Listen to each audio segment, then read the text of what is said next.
Hello, ladies and gents, boys and girls, people of all ages, sexualities, and identities, and welcome back to another Doctor Who review. And today's Doctor Who review is none other than Planet of the Giants. Have you ever wondered what it must be like for insects to look up at us, to look up into our world and see the giants above them? Well, that's exactly what just happened to the Doctor, Susan, Barbara, and Ian. The Doctor, Susan, Barbara, and Ian essentially end up taking off, but this time when they land, they find themselves what appears to be in the backyard of a garden. But soon they realise they are the size of ants, and that the only way to get around is the same way that insects would. But to make things worse, Susan accidentally discovers a pod, and what she doesn't realise about this pod is it's poisoning them, because it's an insecticide. Now, of course, insecticide wouldn't kill humans at a giant rate, but it would kill you if you were small down to the size of an insect. And so the Doctor and Ian, Barbara, and Susan are in a race against time to try and figure out a way to save themselves from eternal doom. Along the way, they come across petrified, pretty much insects. Insects who have already succumbed to the danger of this insecticide. As the story continues, we are pretty much introduced to the plot of a man who is selling insecticide and a man who is killed for insecticide.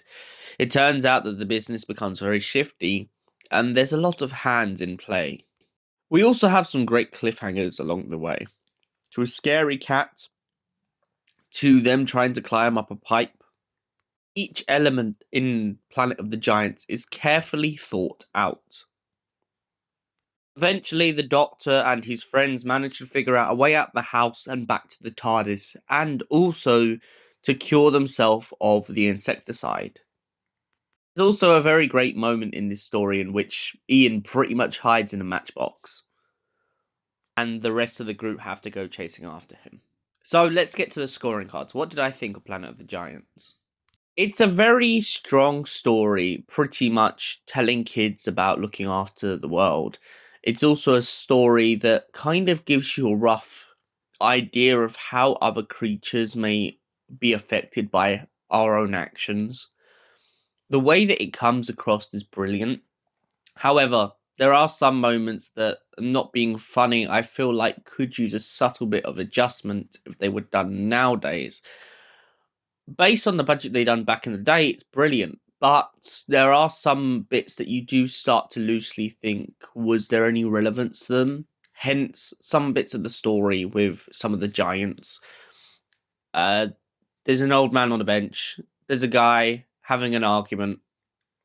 Some of those bits kind of just needed a bit of polishing, just to kind of give the audience a rough idea of their motivations and what they're trying to achieve.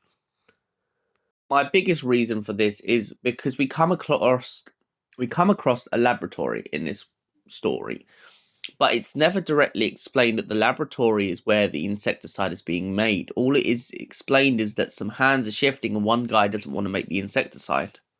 It's also explained that it all has something to do with funds and such, whereas the core element of the story that is a little bit more stronger is Susan, Barbara, Ian, and the Doctor walking through this labyrinth, this maze, this constant garden of mystery when they're coming across all these insects.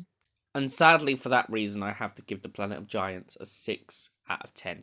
Thank you for watching, and we'll see you in the next Doctor Who review, which should hopefully be The Keys of Marinus. Until then, goodbye, and have an incredible day.